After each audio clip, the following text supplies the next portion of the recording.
Vamos agora com o Délio Rocha lá em Brasília, porque ontem houve inclusive uma solenidade para marcar os 200 dias do governo do presidente Jair Bolsonaro. Havia aquela expectativa que a gente comentava ontem sobre a possibilidade de liberação das informações do FGTS para saques de contas ativas, mas o governo ainda faz ajustes técnicos para tentar anunciar essa medida talvez na próxima semana. Agora, o que chama a atenção, então, Délio, nesses 200 dias do governo do presidente Bolsonaro. Bom dia.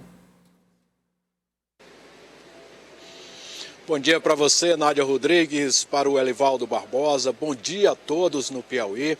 O presidente Jair Bolsonaro reuniu seus ministros na tarde de ontem no Palácio do Planalto e outras autoridades dos 3 poderes da União. Na oportunidade, ele destacou várias medidas que foram tomadas ao longo desses 200 dias. Ele também assinou, Nádia, vários decretos que preparam o Brasil para entrar na OCDE, que é a Organização para a Cooperação e Desenvolvimento Econômico. O presidente Jair Bolsonaro, mais uma vez, falou ontem sobre a indicação do filho Eduardo Bolsonaro para a Embaixada do Brasil nos Estados Unidos. Aliás, ele falou ontem sobre isso 2 vezes. E ele também falou sobre alguns projetos, sobre a sanção de alguns projetos de lei, como aquele que inclui os autistas no censo demográfico. Vamos então acompanhar na reportagem.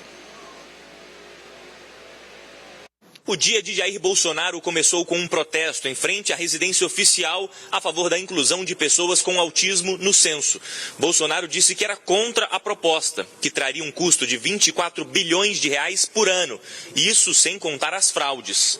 A pessoa que vai fazer o censo, qual é o preparo dela para dizer se essa é autista ou não, vai acreditar ou não no pai? Igual a segunda defesa.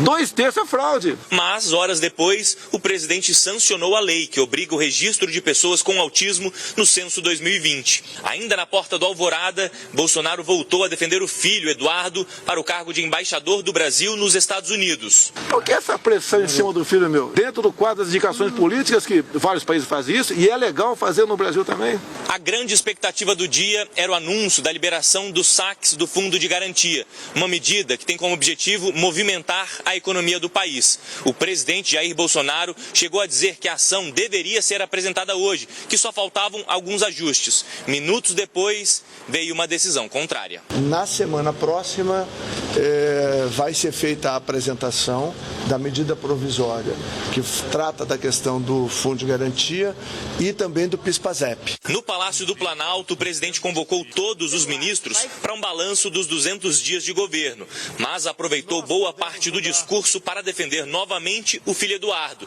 que terá que ser sabatinado pelo Senado para assumir a embaixada. A sabatina vai ser feita com rigor, tenho certeza disso, e ele vai ser aprovado.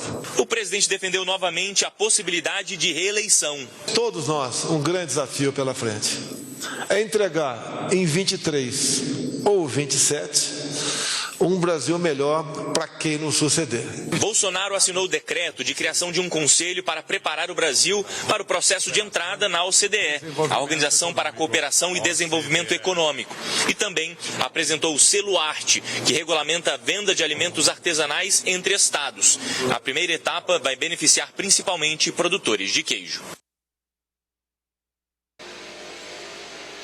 Nádia, nesses 200 dias o governo tem priorizado ajustes nas contas do país e o presidente Jair Bolsonaro, inclusive, celebrou ontem o encaminhamento, o bom andamento aí da reforma da Previdência, que já foi aprovada em primeiro turno na Câmara, deve ser aprovada em segundo turno no início de agosto, na volta do recesso parlamentar. Depois disso, o governo deve priorizar aí a discussão em torno da reforma tributária, que vai ganhar muito destaque nesses próximos meses. Além disso, Nádia, o governo de Jair Bolsonaro também pretende trabalhar para garantir a autonomia do Banco Central. Já existe um projeto de lei no Congresso que trata sobre esse assunto, mas que precisa avançar e o governo agora espera que antes do final do ano seja aprovada então a autonomia do Banco Central. Nádia.